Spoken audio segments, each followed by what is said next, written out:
Welcome back to Builder Check. Many people reach out to us after realizing they probably should pay a little more attention to the due diligence with questions.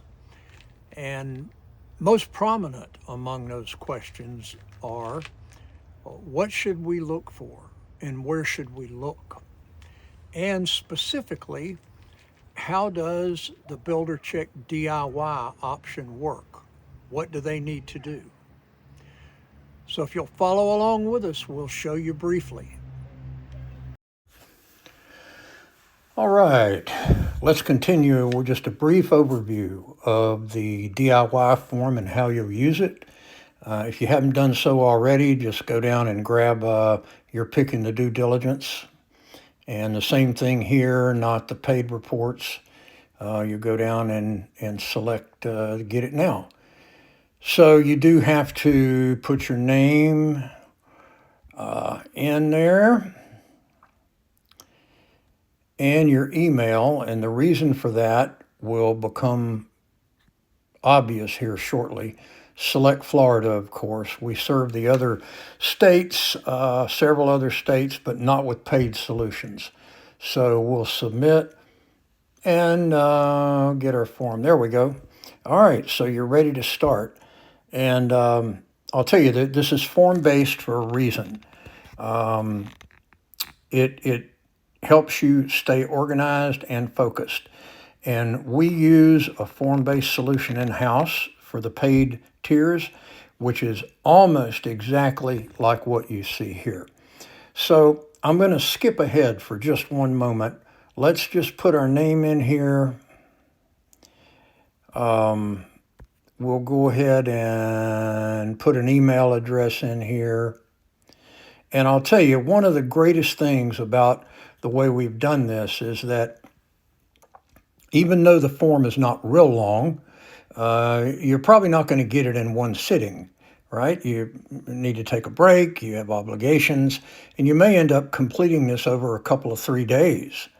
So the great thing is that you can just go down to the bottom of the form here after you put your name and email up top.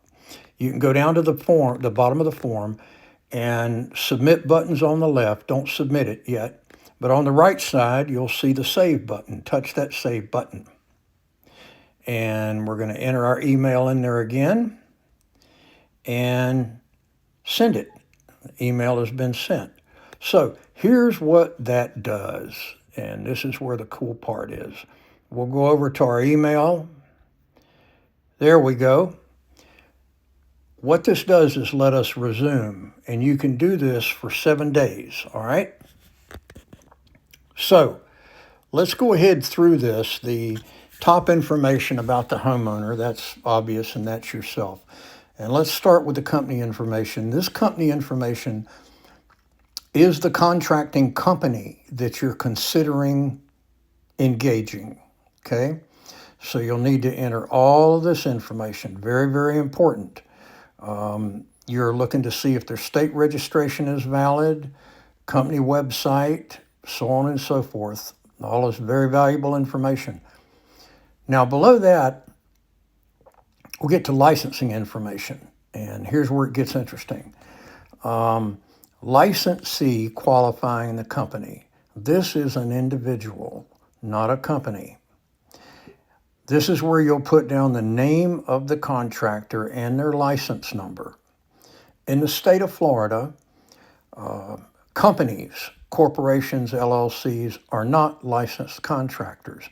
Only humans are licensed contractors because they can study, they can become competent at what they do, and they can take exams so that they can become licensed.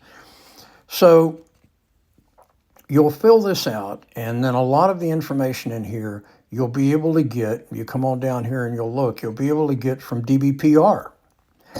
You see if there's any negative information. But the first thing, of course, you're going to do is check and see if the license is valid. That's where you'll find that information. You can look at whether there are any previous liens against this contractor or the company. And a very critical element at the bottom is, has this licensee qualified the company in Section 1. What happens in the state of Florida, and this is a great way that they've done it, is after old Bob goes and gets his contractor's license, he has to then qualify the company. Or a construction company may hire someone who is a licensed contractor. They then have to qualify that company, and that company is then using this individual's license. So you want to make sure that they have qualified the company. That information you can get, again, DBPR. Insurance information. Super critical, of course. There are keys that you'll look for here to make sure they have the minimum liability coverage, policy expiration date. One thing to look for is if the expiration date is during the period of time in which your project may occur. The other thing to be mindful of, and there's not a great deal that you can do about this, you just have to be mindful of it, is the fact that when it shows policy expiration date, that's the full term of the policy. Many, if not most, general contractors have that insurance policy financed, and they make payments every month. So that valid insurance and a good expiration date is probably contingent upon them making their payments on time. Now let's go down to permitting. There's a great deal that you can read about this, and I won't get into the entirety of it now. We've covered that in another video, okay? This is a critical part of it. So you're going to ask this prospective contractor for 2 or 3 or 4 permits. You want permit numbers from jobs that they have completed in the last year or 2. If any contractor declines to give that to you, that's a major red flag. I would not go any further. Some of them may be surprised that you're asking for it, but here's what this lets you do. It lets you get a good view as to whether they have been active the last year or 2, and it tells you whether or not they're following the rules and getting their inspections.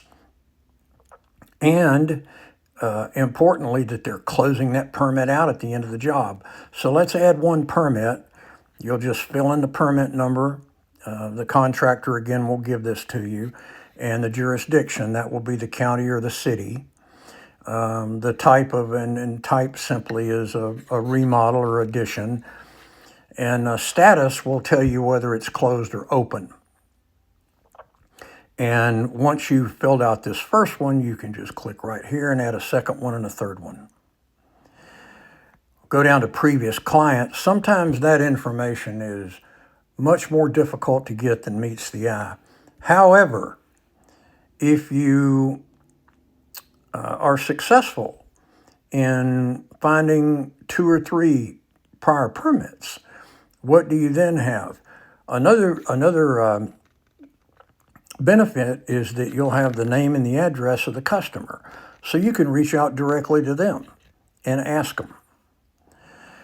Another thing you can look for is lien history. Now, as you'll see here, there's a hyperlink to Sunbiz to look up lien records, but that's hardly the only place to find them. Local courthouses are a very good source for finding out whether either the company or the licensee is involved in any lien controversies.